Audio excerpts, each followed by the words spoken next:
I don't really know what all the exposition was about. And to be honest, like for the first 40 minutes of this movie, there's a lot of it. There's a lot of talking, there's a lot of supposed intrigue, and it looks like it all takes place in a medieval setting, and guys with what are supposed to be swords but look like, wooden facsimile swords painted in like a gray silver to look like metal, kind of swinging those around, stabbing people.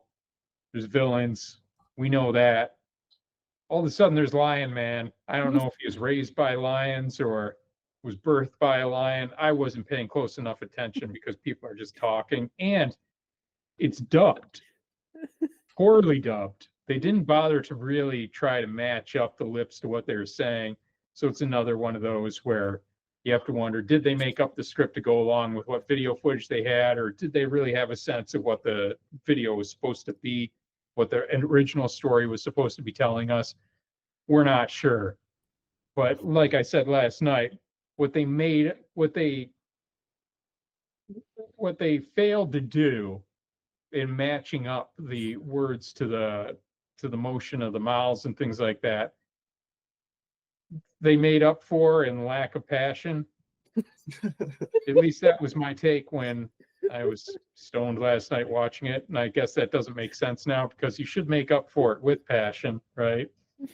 But it's not really a selling point that the dubbed voices were just a lot of times just reading things out in just a monotone, like they were just reading the script, Like they weren't trying to act this shit out. They're just telling us, Yeah, like, they told him to read, in and the that trailer, was it. you can see it when he's like, "I want claws made, like stronger than a lion's or whatever." Make me 2 steel claws. Set them on the ends of these arms. 2 steel claws, bigger and sharper than a lion's. He's just flatly telling this. There's no drama to it whatsoever. So that can kind of lull you to sleep too. So yeah, you have some work to do before getting up to all the great in this movie, but there's a lot of it, I feel like, by the end. So Lion Man, he's got all the strength of a lion, but he's a man. Thus, he's called Lion Man. You following so far?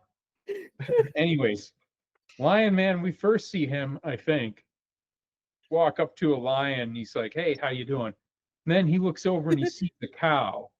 And he walks over to this fucking cow and he just reaches in the cow and pulls out a bunch of beef and shares it with the lion.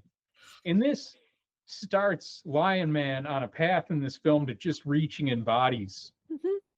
And that's what he does. That's like his martial art technique.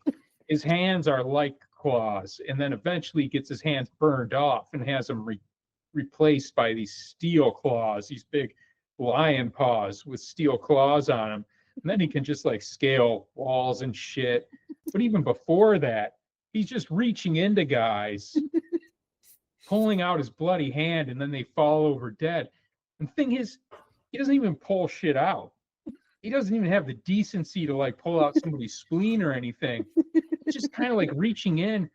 And it occurred to me last night that that's even more violating, right? It really is. Pull out the heart, pull out the spleen, something.